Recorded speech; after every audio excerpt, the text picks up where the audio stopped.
हरे कृष्ण। श्री श्रीमद् गौर गोविंद स्वामी शील गुरुदेव के कई अनसुनी और दिव्य लीलाएं दुनिया के सामने आई जब गुरुदेव के संन्यास ग्रहण की स्वर्ण जयंती उत्सव विभिन्न स्थानों में पालित हुआ। श्रील प्रभुपाद ने श्रील गौर गोविंद स्वामी महाराज के विषय में एक बार कहा था, he is a devotee from his birth. वे जन्म से ही एक भक्त हैं, इसलिए चाहे उनका बाल्यकाल हो, गृहस्थ जीवन हो या संन्यास, उनके जीवन की प्रत्येक घटना दिव्य है और हम जैसे बद्ध जीवों को भक्ति में गहन शिक्षा देती है। आज हम यह एक विशेष लीला उनके गृहस्थ जीवन से लेके आए हैं, जो यह दर्शाती है कि पूर्ण समर्पण और भगवान के प्रति निर्भरता का वास्तविक अर्थ क्या होता है। 1995 में इटली के विला वृंदावन में श्री श्रीमद् गौर गोविंद स्वामी महाराज ने एक अत्यंत हृदयस्पर्शी और अमृतमय प्रवचन दिया। प्रवचन के बाद जब वे अपने कमरे की ओर लौट रहे थे तो अपने चारों ओर खड़े भक्तों की ओर मुड़ के बोले, मुझे नहीं पता कि यह विषय मैंने प्रवचन में क्यों बोला।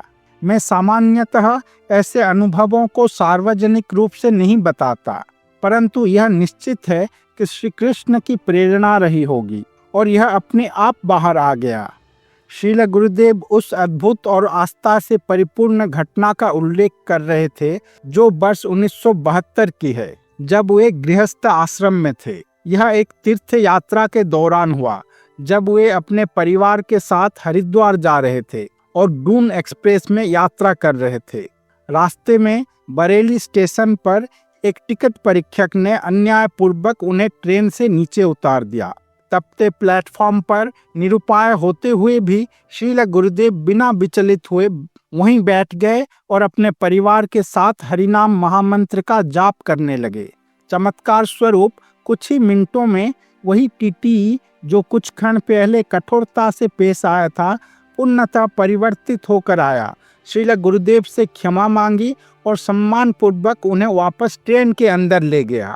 यह घटना भगवान की करुणा, उनके पवित्र नाम की शक्ति और एक शुद्ध भक्त की अडिग आस्था का प्रत्यक्ष प्रमाण है। इस दुर्लभ स्मृति को सुरक्षित रखने और इसके अमृत रस का पान करने के लिए हमने श्रील गुरुदेव के ज्येष्ठ पुत्र हिज ग्रेस विजय माणिक प्रभु से संपर्क किया। उस समय वे कॉलेज में पढ़ रहे थे और उसी यात्रा में श्रील गुरुदेव के साथ हरिद्वार और आगे ऋषिकेश जा रहे थे। हिज ग्रेस विजय प्रभु बताते हैं, ये 1972 की घटना है। हम कुल 7 लोग थे जो हावड़ा से हरिद्वार तक दून एक्सप्रेस से यात्रा कर रहे थे। मेरी एक छोटी बहन और एक छोटा भाई घर पर ही रह गए थे, इसीलिए इस यात्रा में हम 5 भाई बहन, हमारे पिता श्रील गुरुदेव और माँ शामिल थे। पहले हमने भुवनेश्वर से हावड़ा तक ट्रेन पकड़ी और फिर हावड़ा से दून एक्सप्रेस में सवार हुए। उस समय श्रील गुरुदेव एक हाई स्कूल के शिक्षक थे और हर वर्ष उन्हें 2 महीने की ग्रीष्मकालीन छुट्टी मिलती थी। वे हमेशा इस समय का उपयोग तीर्थ यात्रा के लिए करते थे और संपूर्ण परिवार को साथ ले जाते थे। 1972 की गर्मियों में हम हरिद्वार और ऋषिकेश की ओर जा रहे थे। श्रील गुरुदेव हमेशा ऐसे स्थलों का चयन करते जहां उन्हें साधु संतों की संगति मिल सके। हरिद्वार और ऋषिकेश जो गंगा के तट पर हैं, साधु, तपस्वी और संतों का निवास स्थली है। इनकी आध्यात्मिक ऊर्जा स्वाभाविक रूप से श्रील गुरुदेव को आकर्षित करती थी। हमने स्लीपर क्लास के टिकट आरक्षित किए थे, लेकिन वे वेटिंग लिस्ट में थे, संख्या 8 से 12 तक। फिर भी हमें आशा थी कि कैंसलेशन के चलते हमें सीट मिल जाएगी, क्योंकि हमारी वेटिंग लिस्ट काफ़ी आगे की थी। ट्रेन में चढ़ने के बाद दरवाजे के पास हमने अपना सारा बैग रख दिया। मेरी माँ उन्हीं बैगों में से एक बैग के ऊपर बैठ गई और छोटे बच्चे उनके पास बैठे रहे। श्रील गुरुदेव शांत चित्त खड़े होकर हरिनाम का जप कर रहे थे। मैं इधर उधर घूमकर अन्य यात्रियों से बात कर रहा था। हम बड़े विश्वास से टीटी का इंतजार कर रहे थे ताकि वह हमें सीटें आवंटित कर दे। हमारे जैसे कई यात्री प्रतीक्षा सूची में थे जिनकी वेटिंग लिस्ट संख्या 80 तक थी। हमारी स्थिति उनके मुकाबले काफ़ी बेहतर थी, इसलिए हमें पूरा विश्वास था कि हमें हमारी सीटें मिल जाएंगी। जब टीटीई आखिरकार हमारे पास पहुंचा तो श्रील गुरुदेव ने विनम्रता से टिकट उनके सामने प्रस्तुत किया। टीटी ने उस पर एक नज़र डाली और अनमने ढंग से कहा, ठीक है, प्रतीक्षा करो, जैसे ही कोई सीट खाली होगी मैं तुम्हें दे दूंगा। वह कई बार हमारे पास आया और गया, लेकिन हर बार हमें अनदेखा करता रहा, एक भी सीट हमें नहीं दी। गुरुदेव जो सरल और निष्कपट स्वभाव के थे, उसकी बातों पर विश्वास करते हुए शांतिपूर्वक जप करते रहे। लेकिन मैं एक युवा कॉलेज छात्र होने के नाते स्थिति को स्पष्ट रूप से समझ गया था। वह रिश्वत की उम्मीद कर रहा था। बिना पैसे के वह हमें सीट देने वाला नहीं था।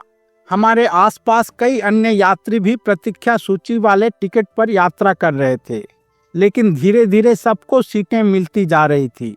यह स्पष्ट था कि कुछ अनुचित चल रहा है।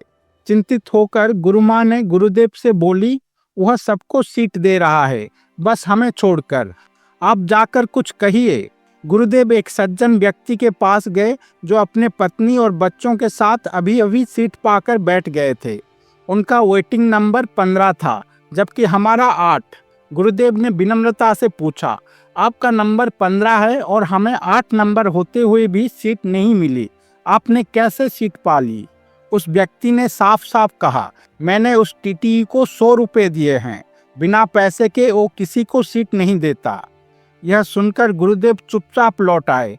उन्होंने गुरुमाँ से कहा, मैं गोपाल का पैसा ऐसे पाप कार्य में नहीं लगा सकता, मैं रिश्वत नहीं दूंगा। मेरी माँ और मैंने उन्हें समझाने की बहुत कोशिश की, कृपया उसे पैसे दे दीजिए, वरना हमें यूं ही दरवाजे के पास 3 दिन सफ़र करना पड़ेगा। बच्चे छोटे हैं और यहाँ इस गंदे स्थान शौचालय के पास बैठना असहनीय है। हमने पैसे दे के टिकट खरीदे हैं, क्या ऐसे बैठ के जाने के लिए? आप कुछ तो कीजिए। लेकिन गुरुदेव ने शांति से उत्तर दिया, अगर मैं उसे पैसा दूंगा तो उसका अनर्थ होगा। वह जो पैसा लेगा वह पाप होगा और उसे उस पाप का फल भोगना पड़ेगा। मैं किसी को जानबूझकर पाप में कैसे डाल सकता हूँ? मैं झुंझला कर बोल पड़ा, तो जो कष्ट वो हमें दे रहा है उसका क्या? गुरुदेव ने उत्तर दिया, उसका ध्यान गोपाल रखेंगे, हमारा ध्यान भी गोपाल रखेंगे। मैं जानता था कि मेरे पिताजी से रिश्वत दिलवाना असंभव था।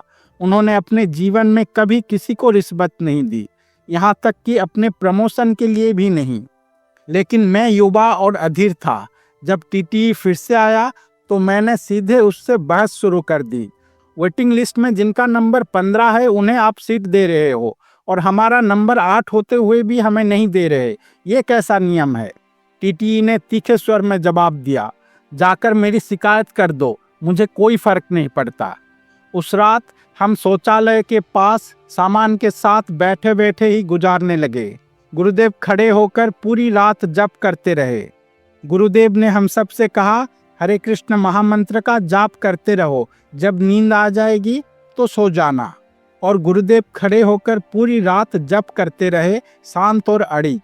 उन्होंने कभी गुस्से या झुंझलाहट का एक क्षण भी प्रकट नहीं किया। सुबह जब हुई तो गुरुमाँ एक बार फिर अत्यंत पीड़ा के साथ उनसे कहा, एक पूरा रात तो ऐसे ही निकल गया, अभी 2 दिन और हैं हरिद्वार पहुंचने में। इन छोटे बच्चों के साथ मैं अब और ऐसे नहीं बैठ सकती, आपको कुछ करना ही पड़ेगा। रिश्वत दो और सीट दिलवाओ, बाकी सब भी तो कर रहे हैं, आप क्यों नहीं? गुरुदेव अब भी शांत मन से जप कर रहे थे। फिर मुस्कुराते हुए बोले, इतना क्रोधित मत हो, हमने अपनी ओर से सब ठीक किया है, टिकट भी ईमानदारी से लिया, फिर भी सीट नहीं मिली तो इसका अर्थ है गोपाल ने हमारे लिए कोई और व्यवस्था कर रखी है। पूरी रात जागकर वह हमें अधिक हरिनाम का अवसर दे रहे हैं, वरना हम तो रात भर सोते ही रहते। पर गुरुमाँ फिर भी संतुष्ट नहीं हुई। उन्होंने दृढ़ता से कहा, या तो अब सीट का इंतजाम करो या मैं आगे सफ़र नहीं करूंगी। आखिरकार गुरुदेव बोले, ठीक है, टीटी आए तो मैं उससे बात करूंगा। जब टीटी आया तो श्रील गुरुदेव उसके पास गए और दृढ़ निश्चय के साथ बोले, देखो, मैं तुम्हें रिश्वत नहीं दूंगा, क्योंकि यह गोपाल का पैसा है। मैं इसका उपयोग केवल गोपाल के सेवा में करता हूँ। जो तुम कर रहे हो वह पाप है, हमारी हक की सीट न देकर तुम अन्याय कर रहे हो। यह सुनकर टीटी उनको देखने लगा और फिर उत्तर दिया, ठीक है, जब ट्रेन बरेली पहुंचेगी तब मैं तुम्हें सीट दे दूंगा। जब वह टीटी हमें सीट देने का वादा करके चला गया तो पूरे परिवार को एक राहत का अनुभव हुआ। हम सभी दोपहर का बेसब्री से इंतजार करने लगे, यह आशा करते हुए कि वह अपने वादे पर खरा उतरेगा। बरेली जंक्शन एक बड़ा रेलवे स्टेशन है जहां ट्रेनें अक्सर 15 से 20 मिनट या उससे अधिक रुकती थी और इसी स्टेशन पर आमतौर पर टीटी भी बदलते हैं। जब ट्रेन स्टेशन पर पहुंची तो हमने इधर उधर देखकर उस टीटी को खोजा, लेकिन वह जा चुका था। अब एक नया टीटी आ गया था। हमें निराशा हुई। पहले वाले टीटी ने हमें धोखा दिया था, लेकिन अब क्या किया जा सकता था।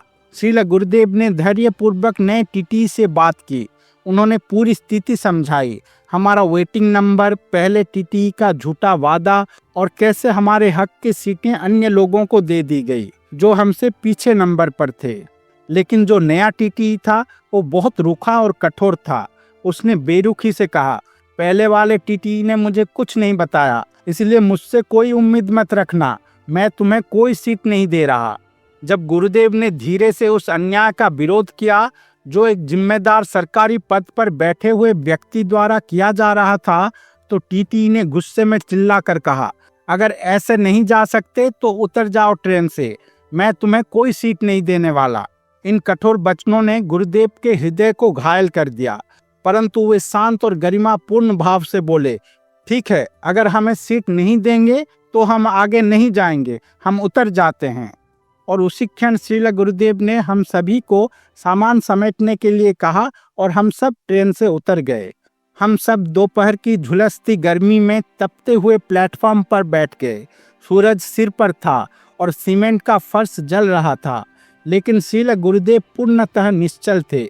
उन्होंने हमसे कहा, हरे कृष्ण महामंत्र का जाप करो, हम गोपाल पर निर्भर हैं, उनका जो इच्छा होगा वही होगा।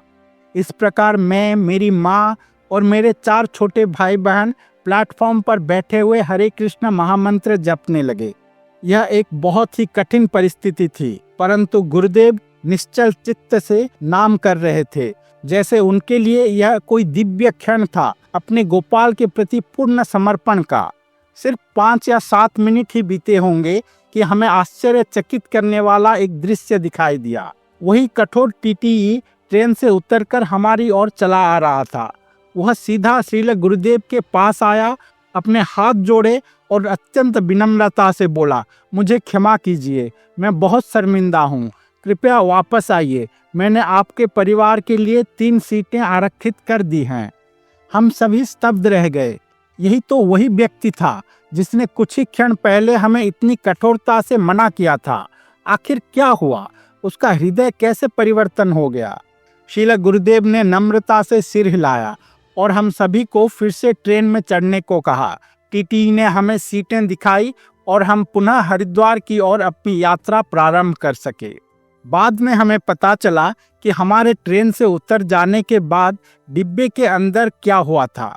यात्रियों में आक्रोश फैल गया। वे जोर जोर से विरोध करने लगे, इतने भले परिवार को ट्रेन से क्यों उतार दिया? इनके छोटे छोटे बच्चे हैं, पहले ही उन्होंने बहुत सह चुके हैं, आपने उन्हें सीट क्यों नहीं दी? बाकी सबको पैसे लेकर सीट दे रहे हो, लेकिन जो ईमानदारी से पैसे नहीं दिए उनको सीट नहीं दे रहे हो। सबसे आश्चर्यजनक बात यह थी कि वहाँ एक दबंग व्यक्ति था बिहार से, जो एक गुंडा की तरह प्रतीत हो रहा था। उसने सीधे टीटी को धमकी दी, अगर वह सज्जन फिर से ट्रेन में नहीं चढ़े तो तेरा जीना मुश्किल कर दूंगा। भीड़ का दबाव और उस अज्ञात रक्षक की अप्रत्याशित धमकी ने टीटी का अंतःकरण हिला दिया। उसे अपनी गलती का एहसास हुआ। ट्रेन छूटने से पहले वह भागा हुआ प्लेटफॉर्म पर आया और अत्यंत सम्मान के साथ हमें वापस ट्रेन में चढ़ाया। एक बार फिर हमने श्रील गुरुदेव की अडिग श्रद्धा और हरिनाम की शक्ति का चमत्कारी फल देखा। असंभव कार्य भी संभव हो गया, बिना किसी सांसारिक उपाय, प्रभाव या समझौते के। उस रात जब ट्रेन हरिद्वार की ओर सरक रही थी, श्रील गुरुदेव ने मेरी माँ से मुस्कुराकर कहा, तुम चाहती थी कि मैं शिकायत करके सीट दिलवाऊं। मैंने कोशिश की, पर कुछ नहीं हुआ। लेकिन तुमने गोपाल से कुछ नहीं चाहा, उनको कुछ नहीं बताया। अब देखो, सब कुछ गोपाल ने स्वयं कर दिया। इस कथा की शुरुआत में हमने बताया था कि श्रील गुरुदेव यह घटना 1995 में इटली के भिला वृंदावन में एक प्रवचन के दौरान अचानक साझा की थी। प्रवचन के बाद उन्होंने कहा, मैं आश्चर्य हूँ, मुझे नहीं पता मैंने यह बात क्यों कही। यह कृष्ण के प्रेरणा से अपने आप ही निकल गया। निसंदेह यह गोपाल की प्रेरणा थी, ताकि यह दिव्य लीला भक्तों के लिए एक प्रेरणा और मार्गदर्शन का प्रकाश स्तंभ बन सके और वे जान सकें कि अडिग विश्वास और पूर्ण आश्रय से ही जीवन में भगवान कृष्ण की भक्ति प्राप्ति होगी और समस्त बाधाएं दूर होंगे। गुरुदेव के सांसारिक जीवन में और बाल्यकाल में कई अद्भुत लीलाएं हैं जो हम सभी के लिए शिक्षाओं का स्रोत हैं। हम उन सभी को आगे के दिनों में लेकर आएंगे। हरे कृष्ण।